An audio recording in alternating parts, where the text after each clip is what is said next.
It has been a truly long 5 years, but finally, Kendrick Lamar, K-Dot, Kung Fu Kenny, whatever you want to call this man, has finally come back with his fifth studio album. Now, I think if anybody's followed my channel and follows me, I think you would know I was incredibly excited to finally hear Kendrick's new record. This has been an album I've been really looking forward to since probably summer 2020. I mean, I wasn't really into Kendrick Lamar when Damn came out, to be fair. So it hasn't really been since I've actually been into him that the rumors started coming up of, oh, there might be new music coming. And ever since those rumors have been coming up, I've just been excited and ready and invested to know what he's bringing to the table with a new record. And I'm definitely not the only one there. I think overall of this decade so far, there hasn't been a record that I'm more anticipated for. And it's not just because out of just fandom of Kendrick, it's out of the fact that this man has yet to do anything I don't love. And I genuinely mean that when I say all four of his previous albums, Section 80, Good Kid, Mad City, To Pimp a Butterfly, and Damn, are all some of my favorite albums. Specifically, two of those, Good Kid, Mad City, and To Pimp a Butterfly, are both in my top 5 albums ever. I love this man. I love literally everything he does. And in a lot of ways, to me, he is pretty much my all-time favorite rapper and my all-time favorite hip-hop artist. So no matter what is going to happen, no matter what it is, I'm excited to see this man bring new music to the table. But it's not just the fact that it's new Kendrick Lamar music. It's the time it's been since Damn. It's the way hip-hop has drastically changed since Damn that this album's hype and the reason why this album is so exciting comes into play. Because when Damn came out, hip hop was in a much different state. Kendrick was in a much different state. It didn't come out too long after To Pimp a Butterfly, so it wasn't like people were really thirsty and needing of new Kendrick. We also had just had Untitled Unmastered the year before. But since then, it's been 5 years. There has been barely any music in that 5 years. There's been some features here and there, but he's been pretty quiet for that. And this record feels like him kind of coming out of his silence to give us this message from him and give us this new this new body of work. On top of that, he also said that this is his last album under Top Dog Entertainment. To me, it kind of feels like this introduction for him into PG Lang, which is his new, obviously, label and art company.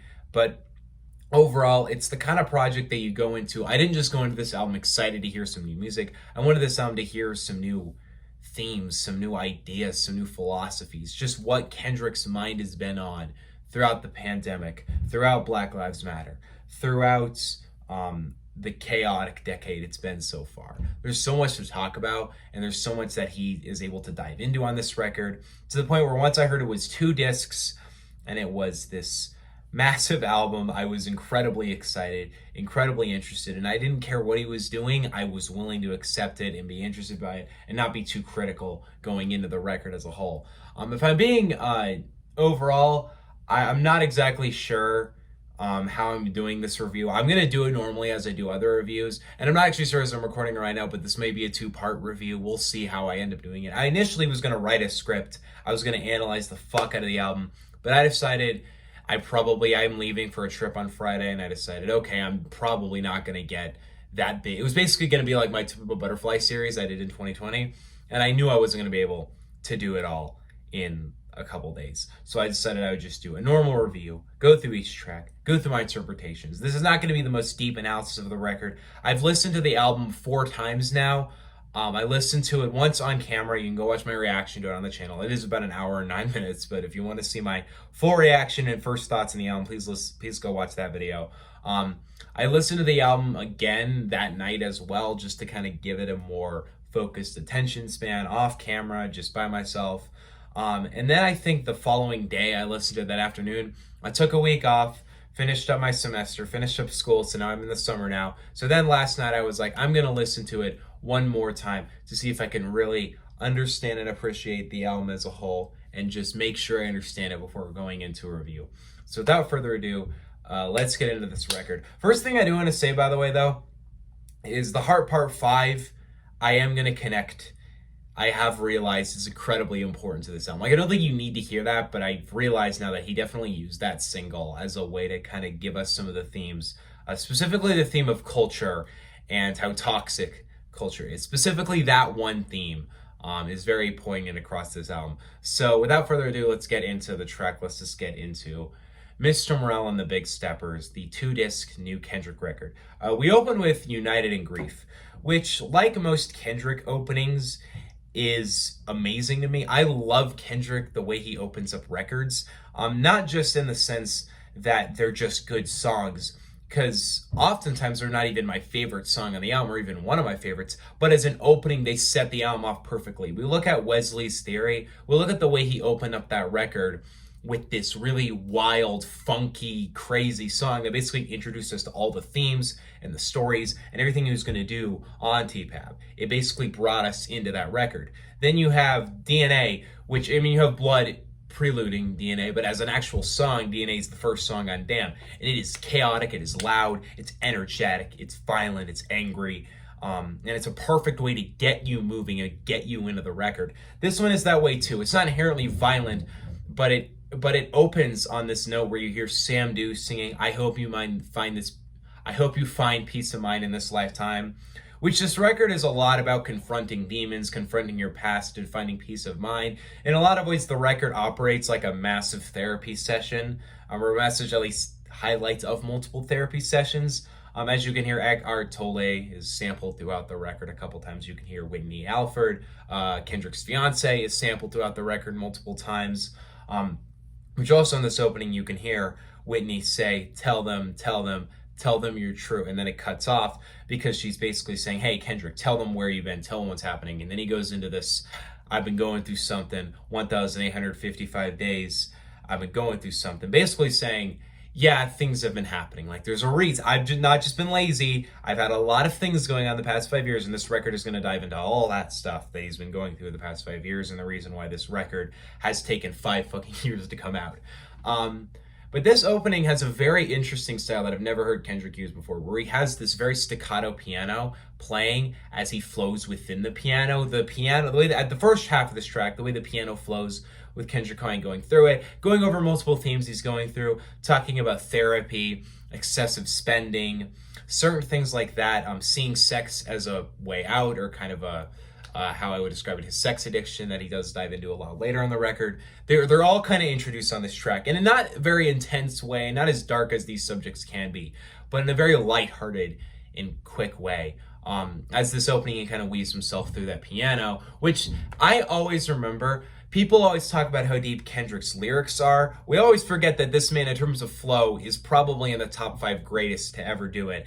This man is so fucking, like, authentic, and he's so in it whenever he gets a beat. Like, he's so always present on the track, and he fully knows how to weave his way through the beat and flow on it. It actually reminds me of Jid, as Jid hasn't really reached his full potential, and the reason why sometimes people call Jid the next Kendrick, even though he's probably not going to be the next Kendrick, he has that similar kind of flow where he's able to weave in and just, he's able to adapt himself to the beat incredibly well. Kendrick is a genius at that. And on this opening track, we're given that, and it's like a full display.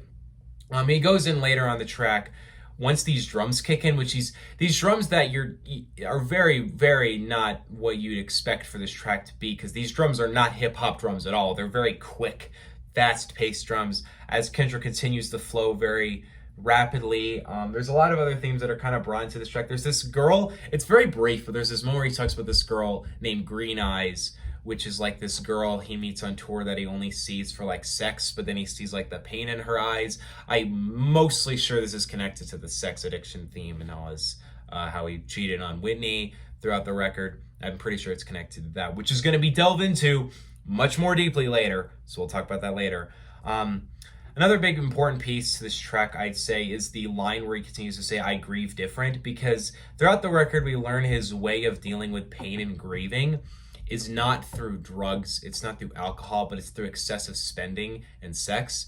And that is kind of how he's saying, I grieve different, but then you hear somebody in the back, like, everybody grieves different. We're just united in the fact that we're all grieving, which is why the track is entitled United in Grief. Because when people are grieving, when people are going through something, they're united. They're not all dealing with it the same way, they're not all processing it the same way, but they're still united in the fact that it is grieving. So that's kind of how I feel he's using this opening as a setup to this record. 90% sure this video is going to be 2 parts, because I have spent 9 minutes on one track. So we'll keep going on though.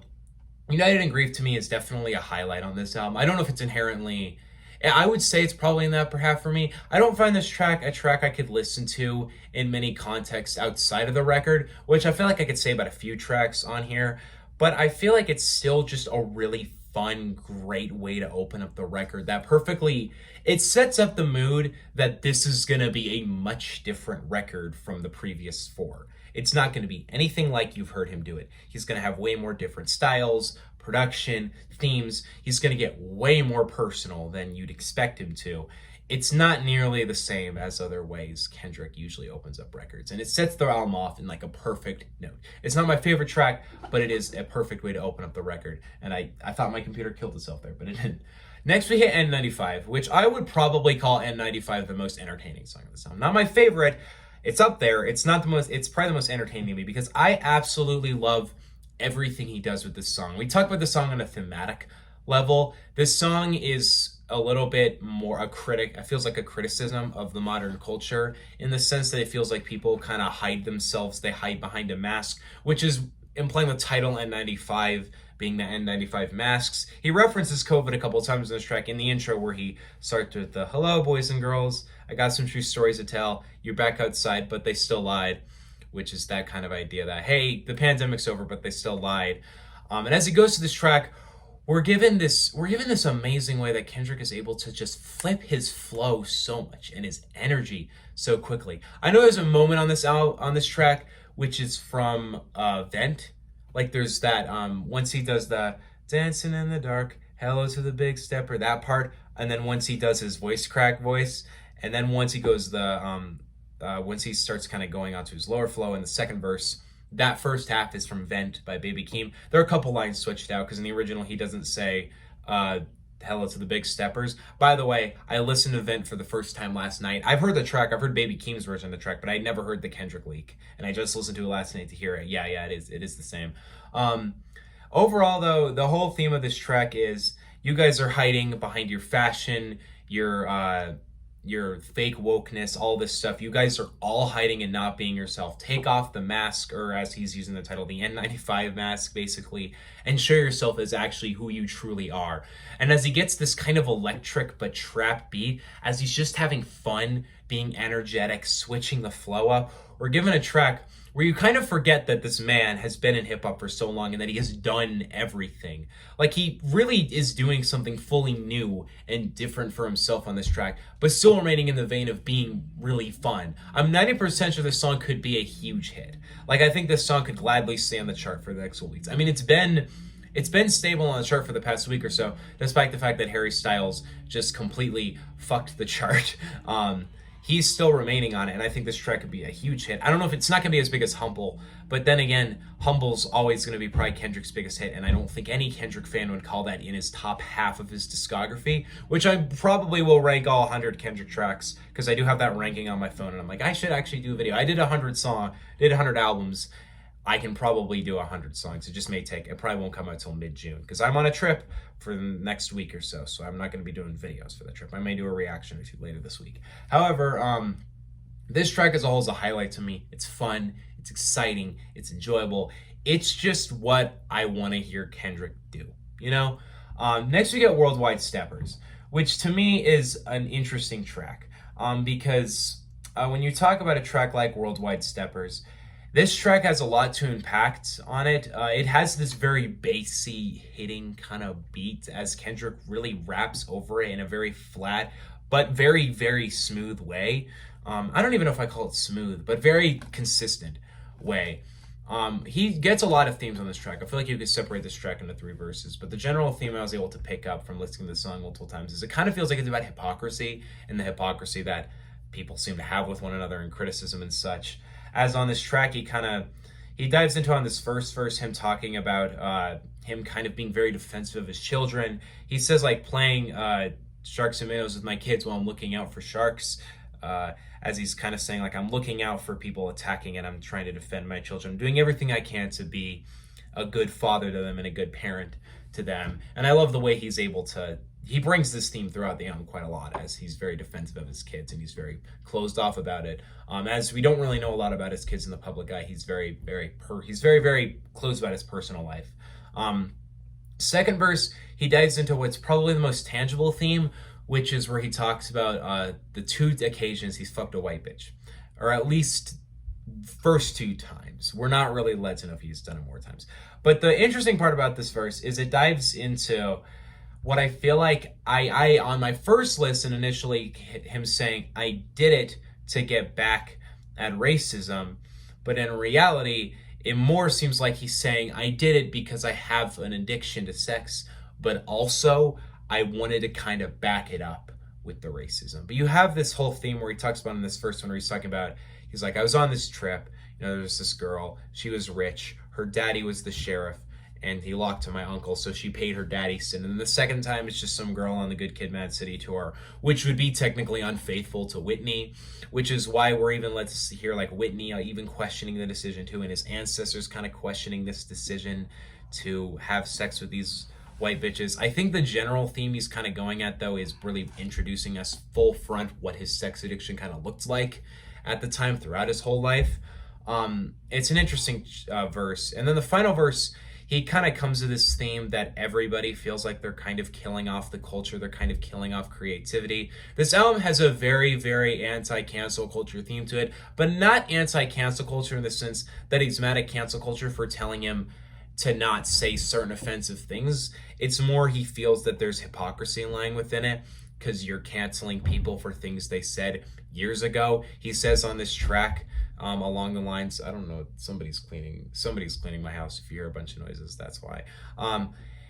He says on this track, he says, if you have something in your, it's kind of along, I can't remember the exact word, but it's something along the lines, if you have something in your past, make sure you write your will already because they will find it and they will take you down for it. It's funny because even Kendrick has been a victim of cancel culture, not to the same degree as certain people.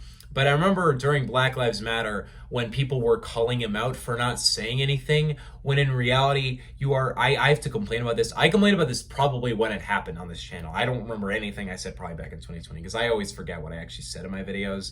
But I probably mentioned this. It is so stupid to criticize Kendrick for not talking about racism because holy shit, have you ever listened to the music this man makes? Have you ever listened to Pimp Butterfly?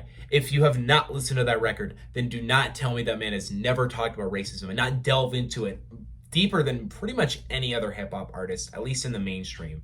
When we dive into a track like this though, and then this final verse, it seems like he's kind of calling the culture out for being hypocritical, for not being truly genuine about wanting people to be better, but just wanting to destroy their careers and gain power. Because we kind of know that cancel culture does what it does out of the basis of feeling kind of powerful, feeling like you can take down the rich and wealthy, and Kendrick is really calling that into the question. I love it because I love when Kendrick kind of comes on in this record to say what he's thinking, because this record has not been received perfectly. Not everybody's loved all the things he said, all the themes he said. We'll talk about that one moment later. But the interesting aspect about it is that not only has this album not been received with open arms, it's been interestingly received in an extent that people are looking at it like, hey, that was controversial. You shouldn't have said that. And it kind of looks like he's just like, I'm going to say what I want to say. Because he says it in the opening, what the fuck is cancel culture about? Say what I want you about you, blanks. He basically says in that opening, I will say what I want about you people. I don't care. And I love that. I think that's very, very important because too many artists nowadays are kind of afraid to say what they're thinking because they're worried of getting controversy. And he's basically saying, I'm going to do something controversial. I'm going to be truthful about what I think. I don't care what other people think. I'm going to say what I want to say. And if they hate me for it, whatever, it's the truth. Let's get into Die Hard, which I think in terms of depth is probably the easiest track to understand. But I will say this about Worldwide Steppers because I moved on too quickly. I do like this track quite a lot, Worldwide Steppers, but I won't call it one of my favorites. I think overall as a song, it's my least favorite song except for the interludes. And it's not that it's bad to any degree. It's that there are other tracks on this album where Kendrick does get very, he does dive into really deep topics, and it still is a really good track that you can listen to on its own. I don't think I could ever listen to Worldwide Steppers outside of this album. It just doesn't work in that other context. It's still a great song. I do love it. Just as a song, it's probably my least favorite on the album, but it's still a great track. Next we have Die Hard, which is, like I said, a very easy track to understand because this track is very simply about being in love with somebody, being with somebody, kind of in the new part of the relationship, the honeymoon phase that people talk about, but you're not really sure if you can open up to them, be truthful with them. You're not sure you can come to them and be honest about how you're feeling and how the emotions are going for you. And I find that really like an interesting theme because it's very important to the album. This album is often about safe spaces, venting and being very honest and being very truthful to the people around you and being able to express yourself and not having to hide away certain emotions. It's about that. And it seems like this is kind of a message to Whitney. It feels like earlier in the relationship where he's like, I don't know if I can trust you with all my demons and everything I've gone through. I don't know if you're going to be able to accept me for it. The track has this very interesting production on it as it's kind of kick heavy and it has this kind of cowbell effect, which I really like it because it has a very fun and nice groove to it. The track isn't too heavily focused on being dark. It's very lighthearted. Blast has a great hook along with Amanda Reifer, both combined to make a really creative and fun hook to me. I will say the interesting aspect about Blast on this record is that his first project I listened to, because I usually every year I listen to all the XXL Freshmen's projects. I listen to one project from every single one of them. And when I listened to Blast, he was easily like top 3 of the freshman list. I loved it. But I never expected that he would get to be on a Nas and then a Kendrick Records. This man is hopefully going somewhere. He's very talented, so I'm excited to see what he does. And on this track, he's lovely. He's great. And so is Amanda Reifer. Kendrick as well, I find it interesting, is I don't really feel like he's trying to rap on this track. It's rapping still, but a lot of it's very melodic. There's a lot of parts where Kendrick's singing, he's blending into the track. And I've never been a fan of Kendrick singing, but he blends in super well. It makes this track just very nice to listen to. It's not too focused, it's not too heavy, and it's just very nice. It's a very easy track to get through to me, and I really like it. I really appreciate it. I don't know if I'd inherently call it like top 3 on the album, but it's a really nice track to me. It's a really good track overall, and I think Kendrick did a great job with what he was being presented with here. Track number 5, we have Father Time, which is easily a highlight for this album to me. In fact, on this first disc, this is definitely my favorite song. I love this track so much, and I can't be the only one that loves it. We talked about the actual theme of this track. The first thing that you can kind of imply from this track is he's diving into the theme of toxic masculinity and the fact that he had to grow up under such kind of a harsh way with his dad. His dad wasn't too sympathetic of him. His dad was pretty harsh on him. And I think he kind of talks about his dad kind of telling him, you can't open up, you can't be, you can't be emotional, because that's kind of how toxic masculinity in a lot of ways, the relationship with fathers kind of goes. And he's diving into it in the sense that he feels like it's partly to blame why he has such a hard time opening up to people, which is obviously a big theme on this record. And I love the way he's using that with this beautiful piano melody with the beat. It sounds amazing. On top of that, you have this opening where you can hear Kendrick saying to Whitney, like, I don't need no therapy. And she's like, no, you need therapy. He kind of sounds a little drunk on it. But to me, it feels like it's kind of a trailer and it's kind of preluding to what's going to happen later on this album when you kind of get into Mother I Sober, where he touches on this story of Whitney telling him he needed therapy. Sampha as well on the hook. Sampha's a rare occasion in hip-hop nowadays. He only comes up a couple times. But whenever he comes up, he is amazing. This man is a true vocalist. I need to check out more of his work. When he came on Drake's Too Much, that was, when I heard that track, I was like, this is one of the best things Drake has ever done. Came on St. Pablo. St. Pablo is in my top 10 Kanye songs. I love that song to death. And now Father Time. He's beautiful on this song. He is so present on this song. His voice is so creative, unique, and lovable. Sampha is a G. This man, I need this man to do more because he is a beautiful fucking vocalist. Amazing track. Absolutely love Sampha on this. Overall, the whole theme about having daddy issues, having issues being able to open up because your dad was so harsh on you, your dad told you shouldn't be opening up. It brings into the whole theme of generational trauma, because like I said in Mother I Sober, that's really touched on. But it seems on this track, he's diving into that in a very forefronted. Sometimes when your dad is not too willing to let you open up, you have a hard time opening up to other people in the future. We all know that oftentimes the way people grow up can kind of really alter and really like set forward the projection of what their life is going to be. And it's a really important track in that sense. So I absolutely love this track. Easily top 3 on the album. Amazing track. Sampha, that piano melody, Kendrick's flow, the lyrics. It's perfect in my opinion. It is an amazing track and easily one of the best tracks of the year so far. Next we have Rich Interlude, which we have first appearance of Kodak Black. Well, technically second because he was on the intro to Worldwide Steppers.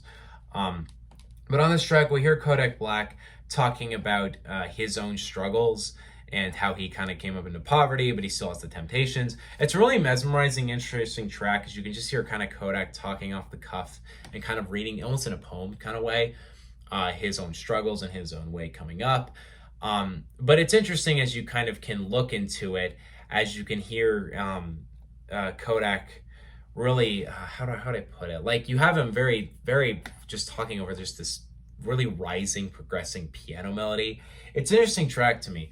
I still have a hard time. I would like to actually, because there are a couple points in this review I'll ask you guys how you interpret it. Because with this album, we've kind of had this setup of trust, generational trauma, and kind of overall criticism of the world.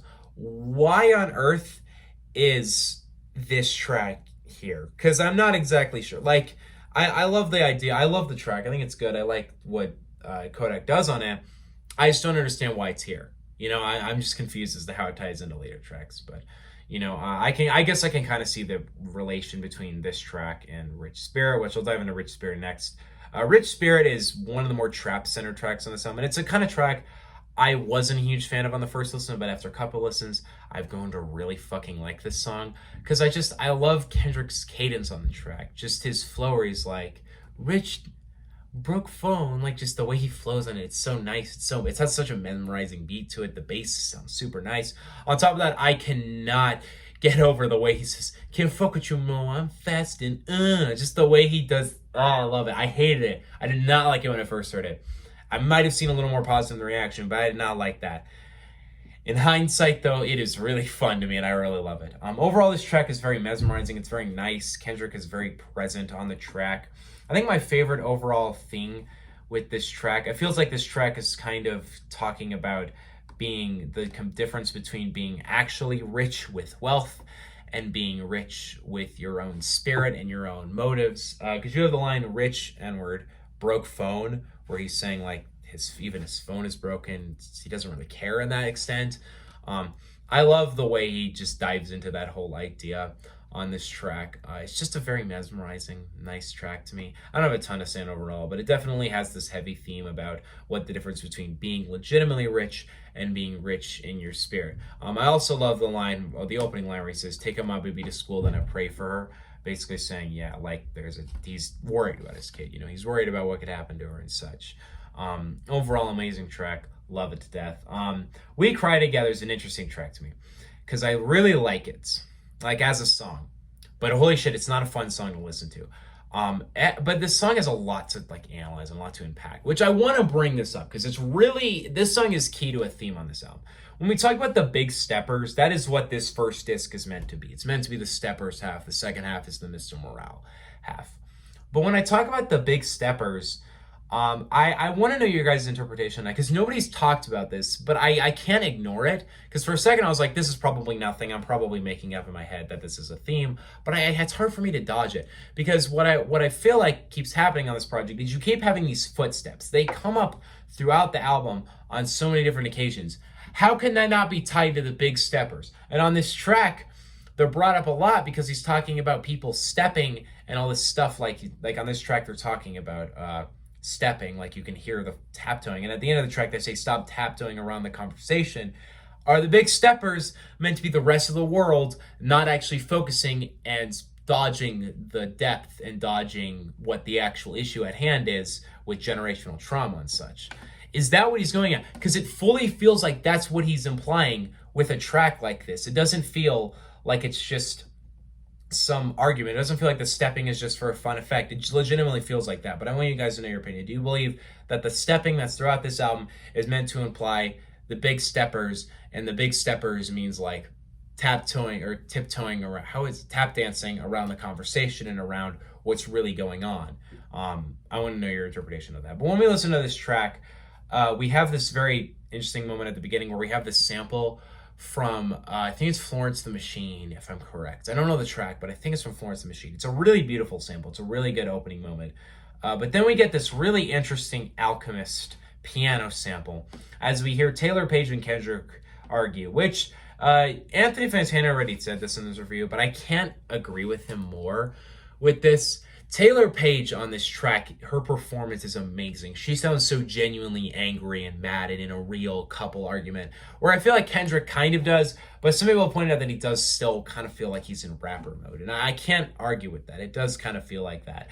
As much as I do love his whole idea on this track, and I love the way that these two are able to make this conversation, this argument feel very real. It's not nearly as painful to listen to as like a Kim, because there's a very important parallel of this and Eminem's Kim. But to me, Kim is an impossible song to listen to, and there's no point to it. There's a genuine theme on this track, because before the argument starts, you hear Whitney say, "This is what the world sounds like," because what I feel like that is interpreting is people just arguing and yelling at each other, getting nowhere, as implied at the end of the track when she says, "Stop tap dancing around the conversation," being the whole idea that nobody's actually getting to any themes, nobody's getting to actually anything important. They're just yelling at each other and fighting. When you get into the overall theme of the track and the overall substance of it, though, these two couples arguing, they're so genuine, they're so real. I still don't know how he got those keys away from her, but they're still very real. Another very important and very like big piece of this track, I feel like it's also diving into the relationship issues that Kendrick and Whitney had. It's hard to not imply that, as Taylor, I'm clearly supposed to be Whitney. But there's so much to unpack from this track. And as much as it's not an inherently fun song to listen to that I find enjoyable at all, it's important to the album, and it's an important track to understand if you want to really understand what he's going at for the whole theme of the record. And at the end of the day, it's not a great track inherently. I mean, it's not a great track to listen to, but Kendrick does it very well, and he handles the whole subject matter super well. Overall, it's definitely a very solid track to me. Not inherently a highlight, but I do really appreciate what it's going for. Finally, we have Purple Hearts, which to me, I really loved on my first listen, but I feel like as I've thought about it later, I'm not as into it as I was at first, because I don't really feel like Kendrick does what he can on this track. He doesn't really rap a ton on this track, and it's not that I need him to rap all the time, but his harmonies and his melodic flow just aren't all that engaging to me. I like it, it's just not great to me. Summer Walker is good on it too, but I feel like she also kind of is underwhelming on his. Ghostface and the production is where this track is highlighted, because he is so passionate on this track and so emotional, so genuine, so like remorseful, I'd say. And obviously there's a reason he's on this track with how his career is. He's talked about the color purple quite a lot. And there's that whole kind of tie-in right there. The overall theme of this track seems to be a little bit more of an outside view of what happens when we cry together. I probably mentioned this in my reaction because it's something Kendrick does quite a lot, where he'll have a track where he talks about something in the first person, and then he'll have another track where he talks about that same thing but in more of a third person perspective. A very good example of this is Good Kid in Mad City from Good Kid, Mad City. Good Kid, he talks about the poverty and the crime in Compton from a third person perspective, while in Mad City he talks about it from a very first person perspective. I feel like that's kind of what he's doing here. This track is more from the third person perspective of couple issues, where he says, I know you love it when the drug's talking, but shut the fuck up when you hear love talking. You also hear that with We Cry Together, as he kind of feels like he's doing this first person argument, and then the later track he's saying, let's look at it from a third person perspective. Shut up when you hear the blessings and the messages from love. Because you hear this whole thing on this track where he says, if God be the savior, I am the plug talking, where he's kind of saying God is sending these messages through me to give to you. It's a really good track to me. I just don't see it as inherently a highlight in hindsight, but it is a good track. The production is very nice. Everybody does pretty well on it, but I feel like Kendrick could have done a little more with this track. But it's not a bad track to any degree. And it's definitely a very interesting note to end disc 1 on, because once we get into this disc 2, oh man, it's going to get really personal really fast.